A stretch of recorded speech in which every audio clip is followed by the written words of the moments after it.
Assalamualaikum warahmatullahi wabarakatuh. Om Swastiastu, Namo Buddhaya. Shalom, salam sejahtera dan salam kebajikan bagi kita semua. Izinkan saya memperkenalkan kelompok kami, kelompok 9, yang akan membahas atau mempresentasikan materi tentang hak asasi manusia. Dengan saya sendiri, Muhammad Faisal Haryanto, yang akan membahas tentang istilah hak asasi manusia. Lalu yang kedua ada Aulia Ayuningrat yang akan membahas tentang penegakan dan perlindungan manusia di Indonesia dalam konteks implementasi sila kemanusiaan yang adil dan beradab. Lalu yang ketiga ada Nujulul Alipasyah yang akan membahas tentang sejarah hak asasi manusia. Yang keempat ada Muhammad Raul Fauzi yang akan membahas tentang rasisme. Lalu yang terakhir atau yang kelima ada Muhammad Jafar Irawan yang akan membahas tentang contoh rasisme yang masih terjadi sampai saat ini. Berikut pembahasan dari kami.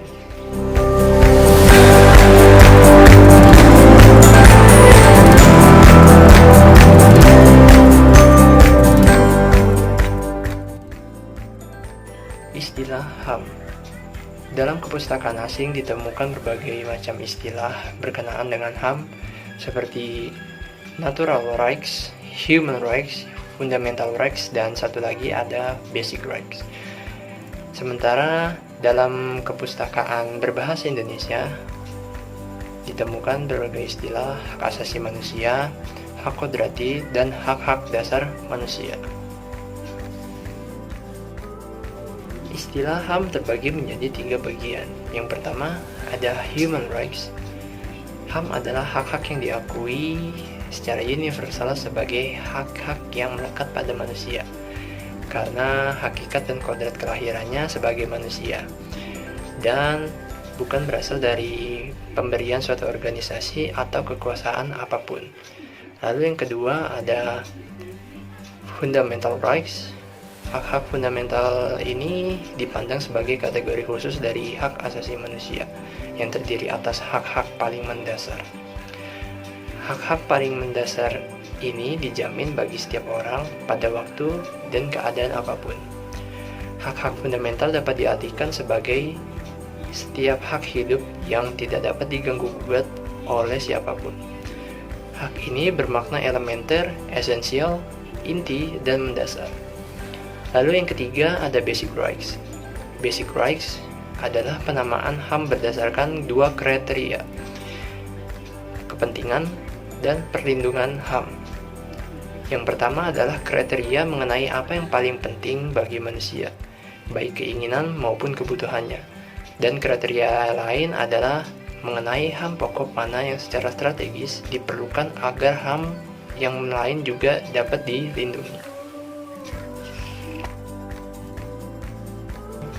Pengertian para ahli tentang HAM. Yang pertama ada Abu A'la al-Maududi. Beliau berpendapat bahwa HAM adalah hak kodrati yang dianugerahkan Allah Subhanahu wa Ta'ala kepada setiap manusia dan tidak dapat dicabut atau dikurangi oleh kekuasaan atau badan apapun. Hak-hak diberikan Allah itu bersifat permanen, kekal, dan abadi, tidak dapat dirubah atau dimodifikasi. Lalu yang kedua ada Adnan Buyung Nasution. Beliau berpendapat HAM adalah inalienable rights, hak-hak yang dengan dalih apapun tidak dapat dilenyapkan dari manusia karena dia manusia. Hak ini adalah hak yang melekat pada manusia, hak yang dimiliki manusia yang telah diperoleh dan dibawanya bersamaan dengan kelahirannya atau kehadirannya di dalam kehidupan bermasyarakat.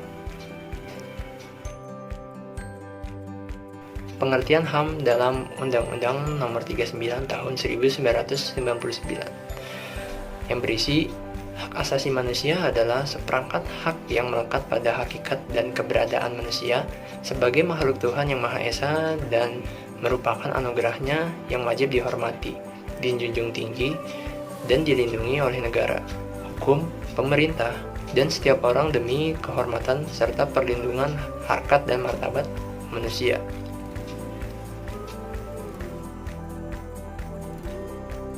Assalamualaikum warahmatullahi wabarakatuh. Pada kali ini saya akan membahas tentang penegakan dan peradilan HAM di Indonesia. Penegakan HAM merupakan cerminan atau perwujudan dari sila Pancasila yang kedua, yaitu kemanusiaan yang adil dan beradab. Penegakan HAM terjadi karena adanya pelanggaran hukum yang dilakukan.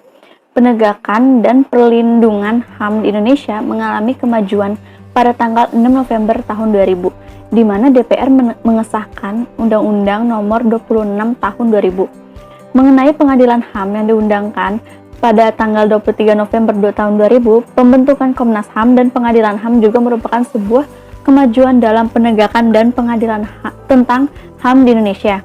Pancasila pada hakikatnya merupakan sistem nilai yang berasal dari nilai-nilai luhur kebudayaan bangsa Indonesia yang berkembang sepanjang sejarah dan berakar dari kebudayaan Indonesia.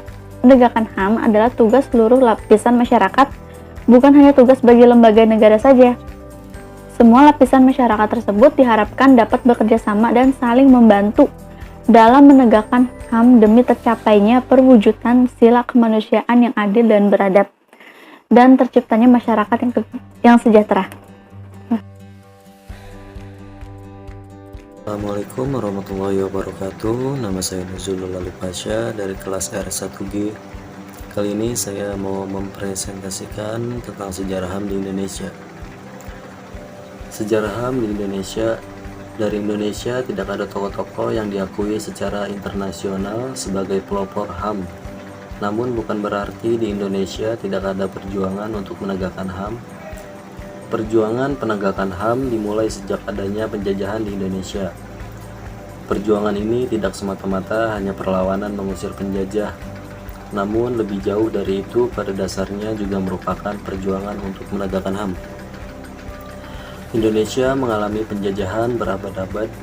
Pada masa itu banyak sekali pelanggaran HAM seperti penculikan, kerja paksa, pembantaian, penyiksaan, penindasan, kesewenang-wenangan yang merupakan fenomena umum yang terjadi. Tidak ada kebebasan, keadilan, perasaan, rasa aman.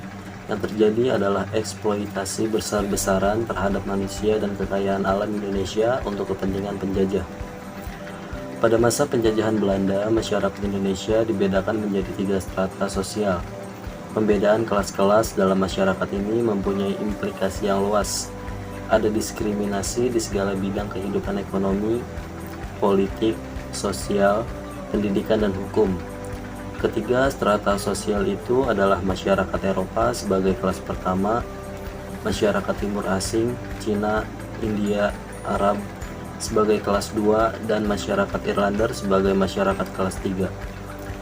Perlakuan manusia yang didasarkan pada diskriminasi inilah yang bertentangan dengan harkat dan martabat manusia sebagai makhluk Tuhan yang sederajat.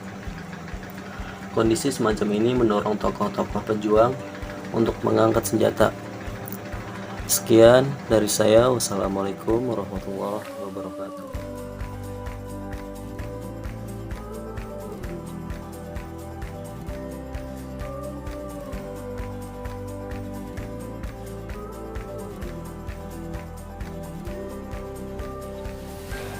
Assalamualaikum warahmatullahi wabarakatuh.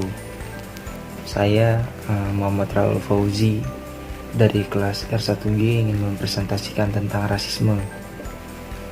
Jadi tentang rasisme ini adalah doktrin yang menyatakan perbedaan biologis yang ada pada ras manusia menentukan pencapaian budaya atau individu bahwa suatu ras yang lainnya. Rasisme dapat menjadi faktor pendorong diskriminasi sosial, genosida, segresi, dan kekerasan. Rasisme dapat menimbulkan perpecahan dan permasalahan yang serius. Bahkan dapat menjadi ancaman bagi suatu negara. Ada banyak bentuk rasisme yang berdampak buruk pada kesehatan mental dan fisik korban. Kebanyakan rasisme menjerumus pada kalangan minoritas. Rasisme tersebut dapat merusak tatanan sosial suatu negara sehingga menyebabkan ketidakamanan dan damai. Seperti halnya kerusuhan yang terjadi di tanah Negara Hitam atau Papua. Akibat dari kejadian yang ada di kota Malang dan Surabaya, kejadian di 2 kota tersebut menyangkut tindakan rasisme. Jika keadaan terus begini dan selalu ada tindakan rasisme, maka negara ini akan mengalami perpecahan. Juga akan terus ada masalah yang mengancam negara Indonesia ini. Sekian. Sekian dari saya, Muhammad Raul Fauzi, telah menjelaskan tentang rasisme. Sekian. Wassalamualaikum warahmatullahi wabarakatuh.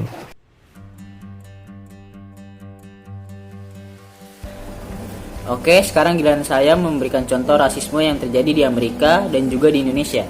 Salah satu contoh kasus rasisme yang terjadi di Amerika adalah dalam dunia musik. Musisi terkenal Amerika Bob Dylan tengah diinvestigasi di Prancis setelah satu organisasi komunitas Kroasia menuduhnya mengeluarkan komentar yang memicu kebencian rasial dalam majalah Rolling Stone. Dalam wawancara yang ditampilkan oleh majalah tersebut, Dylan ingin menyampaikan bahwa rasisme kembali melanda Amerika. Pada saat itu, Dylan mengatakan, "Jika Anda mendapati tuan budak atau Ku Klux Klan dalam darah Anda, maka kaum hitam bisa merasakannya. Hal seperti itu hidup sampai kini. Seperti Yahudi merasakan darah Nazi dan Serbia merasakan darah Kroasia." Dikutip dari antarnews.com /berita/Bob Dylan dituduh picu rasisme 6 Januari 2014. Topik rasisme merupakan masalah aktual karena hal ini merupakan masalah multikultur di Indonesia dan di Indonesia pun masih menghadapi persoalan rasisme. Di Indonesia, rasisme merupakan masalah yang relevan. Di antaranya adalah masalah suku, etnis, serta keyakinan. Salah satu contohnya adalah masalah rasisme dalam bidang politik di Indonesia.